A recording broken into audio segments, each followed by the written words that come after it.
Fala pessoal, tudo bem? Gente, vamos falar hoje aqui sobre as dores na articulação do joelho, mais precisamente as dores na região anterior do joelho, certo? E aí vocês me perguntam por que a região anterior do joelho? Nós temos dores na região medial, lateral, posterior, porém eu chamo um pouco a atenção para a região anterior em decorrência do mecanismo extensor, tá? Que nós vamos já descobrir aqui quem é esse camarada. Temos aqui nosso amigo joelho aqui, nosso amigo de velhas datas, né, de longas datas. Na região anterior do joelho, pessoal, a gente tem o tendão do quadríceps, certo? Nós temos o tendão patelar e nós temos a patela, certo? Essa patela na sua região aqui posterior, ela é revestida por cartilagem, tá certo? E nós temos a cartilagemzinha aqui. Essa cartilagem ela entra em contato com essa outra cartilagem aqui da tróclea do fêmur, certo? Ó, tá aqui, essa regiãozinha aqui, ó, também revestida por cartilagem. Essa patela, ela tem a função de aprimorar o torque do quadríceps, né? Durante aí a extensão. O que é que acontece? Quando a gente realiza tanto a flexão como a extensão, a nossa patela, se vocês observarem aqui, ó, observarem bem aqui, essa patela ela vai deslizar, ó. Flexiona e estende, flexão e extensão. Existe um deslizamento. Esse deslizamento, ele precisa ocorrer de uma forma simétrica, de uma forma organizada, de modo que essa patela ela sobe e desce como se fosse um trilho, como se ela estivesse num trilho, tá? E o que é que acontece?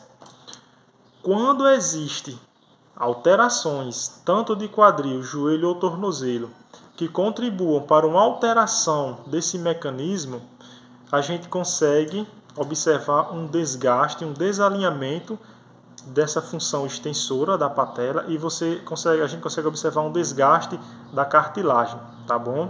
Por quê? Porque essa cartilagem aqui, ó, essa cartilagem, tá? Ela vai deslizar. Então essa patela ela precisa ter um contato, ela precisa ter esse contato. Enquanto maior o contato, mais eu distribuo essa pressão. Enquanto menos contato, tá? Quanto menos contato, ó, ela vai se afastando aqui, a gente consegue observar um aumento, né, da pressão, porque a área mínima que tiver com contato vai receber uma maior pressão, que antes seria distribuída caso existisse um contato maior. Então o que acontece? Alterações, quadril, joelho e tornozelo acabam estimulando essa alteração da patela, tá? Essa alteração do mecanismo extensor. E aí isso gera um desgaste na cartilagem. Inicialmente a gente tem aí a condromalácia, você tem um amolecimento. Nem sempre vai gerar dor. Tem pessoas que têm condromalácia, têm a crepitação e não sentem dor, certo?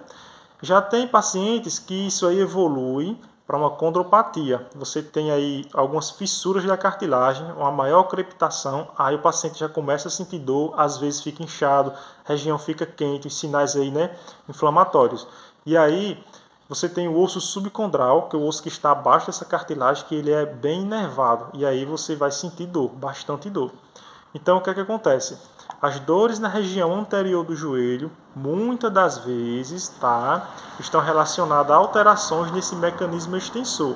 Seja por problemas, né, na musculatura, que não está estabilizando, principalmente a musculatura do quadril, tá? Vocês vão entender mais à frente. Alterações na pisada, uma pisada muito supinada, a sua tíbia ela vai rodar, vai alterar aí o mecanismo aí do membro. Um valgo dinâmico também aí no joelho, você sobrecarrega, lateraliza essa patela, certo?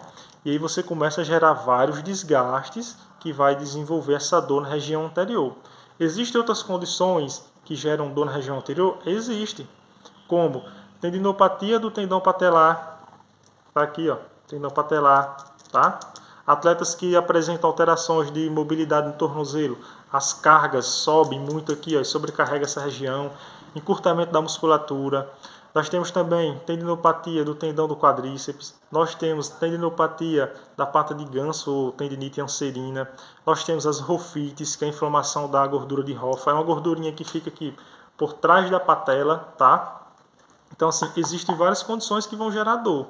Só que isso aí é mais tranquilo de tratar, tá?